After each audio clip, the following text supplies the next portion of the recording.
जोर पड़ने लगे थे ऋतुराज गायकवाड़, फिर मैदान पर गायकवाड़ के लिए खड़े हो गए धोनी। जडेजा के जैसा ना हो गायकवाड़ का हाल, इसलिए धोनी ने भी की कप्तानी। पहले ही मैच में टूट गया कोहली का सपना। अगर ये 3 गलतियां नहीं करती आरसीबी तो धोनी के लिए भी खड़ी हो जाती मुश्किल। लेकिन फॉफ डु प्लेसिस की खराब कप्तानी से आरसीबी को लगा झटका। आरसीबी नहीं धो पाई 16 साल का कलंक। बदले की आग में धधक रहे थे कोहली, लेकिन साथी खिलाड़ियों ने कर दी गद्दारी। जिन पर उठाए थे करोड़ों रुपए, वो नहीं बना पाए एक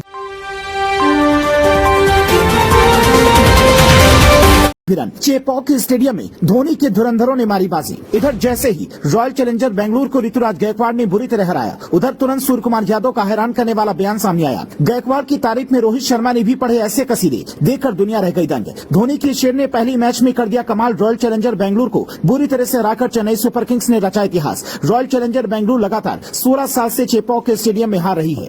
महेंद्र सिंह धोनी की टीम को करीब 16 साल से इस स्टेडियम में रॉयल चैलेंजर बेंगलुरु हरा नहीं पाई है। बदले की आग में धधक रहे विराट कोहली मैदान में आग का गोला बनकर उतरे थे, लेकिन धोनी और ऋतुराज गायकवाड़ के मास्टर प्लान के आगे सब कुछ फीका पड़ गया। रॉयल चैलेंजर बेंगलुरु ने टॉस जीता और पहले बल्लेबाजी करने का फैसला लिया, लेकिन उसका ये फैसला बहुत बुरी तरह से गलत साबित हुआ, क्योंकि आरसीबी का कोई भी बल्लेबाज मैदान पर पैर जमाकर खड़ा नहीं हो सका। शुरुआत में विराट कोहली और कप्तान फॉफ डु प्लेसिस ने तेजी से रन बनाने की कोशिश की। डु प्लेसिस ने कुछ अच्छे शॉट भी लगाए, लेकिन ज्यादा लंबे वक्त तक वो पैर जमाकर खड़े नहीं हो सके। जबकि विराट कोहली का बल्ला भी काफी हद तक खामोश ही दिखाई दिया। उनके बल्ले से भी धीरे धीरे रन नजर आए, जिसकी वजह से रॉयल चैलेंजर बेंगलुरु के बाकी बल्लेबाजों पर दबाव बढ़ता चला गया। जैसे ही डु प्लेसिस का विकेट गिरा, उसके बाद आरसीबी का कोई भी बल्लेबाज ठीक से नहीं खेल पाया और हर कोई सस्ते में आउट होता गया। हालांकि इस दौरान विराट कोहली ने पारी को संभालने की कोशिश की, लेकिन सामने से तेजी से गिरे विकेट ने विराट कोहली की उम्मीदों को भी चकनाचूर कर दिया, क्योंकि रजत पाटीदार तो खाता भी नहीं खोल पाए। और जिस खिलाड़ी पर विराट कोहली सबसे ज्यादा भरोसा करते हैं,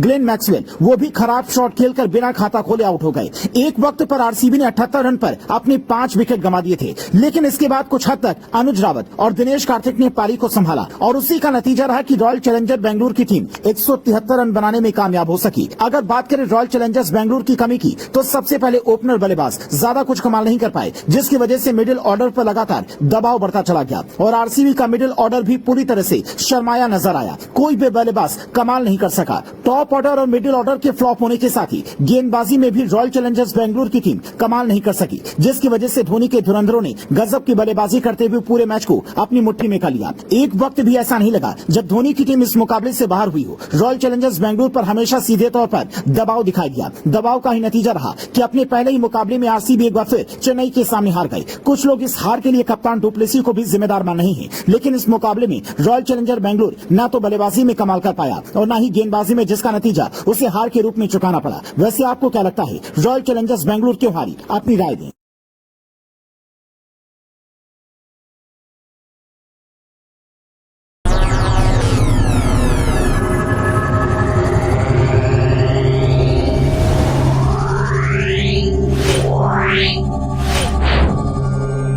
Wow.